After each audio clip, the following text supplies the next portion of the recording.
Il y a maintenant 10 ans que Françoise Maillard ne se déplace qu'en fauteuil roulant.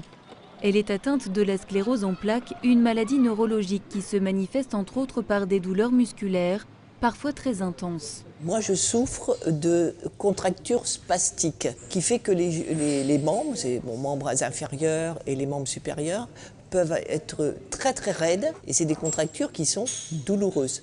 Par exemple, quand j'ai la jambe comme ça, qui se détend brutalement suite à un choc avec le fauteuil contre un trottoir, elle est raide comme du bois, c'est impossible de la replier. Pour soulager ces raideurs, Françoise Maillard a tout essayé. Mais seul ce médicament à base de cannabis est efficace. Avec le Sativex, ça me permet de remettre la jambe plus facilement moi-même sur le repose-pied, alors que sinon, ça m'est déjà arrivé de demander l'aide de quelqu'un. En France, ce produit a reçu une autorisation de mise sur le marché en janvier 2014, mais il n'est toujours pas commercialisé.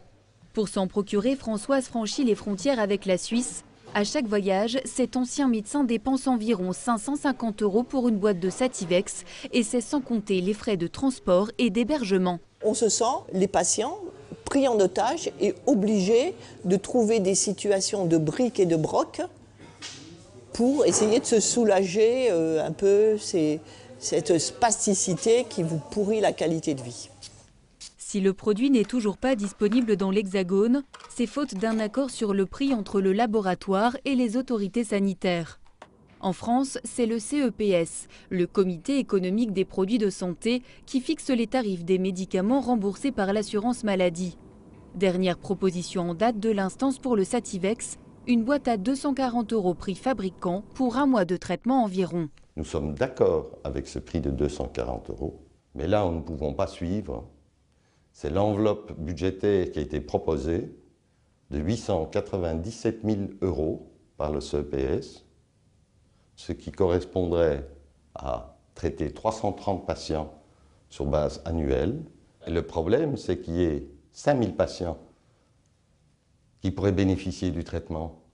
Et donc ça voudrait dire que jusqu'à 330 patients, la Sécu paye, et au-delà, c'est le labo qui paye. Donc vous comprenez qu'économiquement, ça n'est pas tenable. Problème, la Haute Autorité de Santé juge que le Sativex n'a pas d'avantage clinique démontré.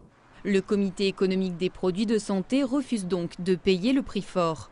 Les études qui ont été fournies montrent que les effets sont limités, que donc la valeur thérapeutique du produit est limitée, et que donc malheureusement pour les patients, il faudra probablement attendre un produit d'une nouvelle génération ou de nouvelles données sur ce produit-là pour que la preuve de l'efficacité du produit soit apportée. Selon ce spécialiste de la douleur, le Sativex n'est pas un produit miracle, mais son efficacité est avérée chez certains patients qui souffrent de la sclérose en plaques.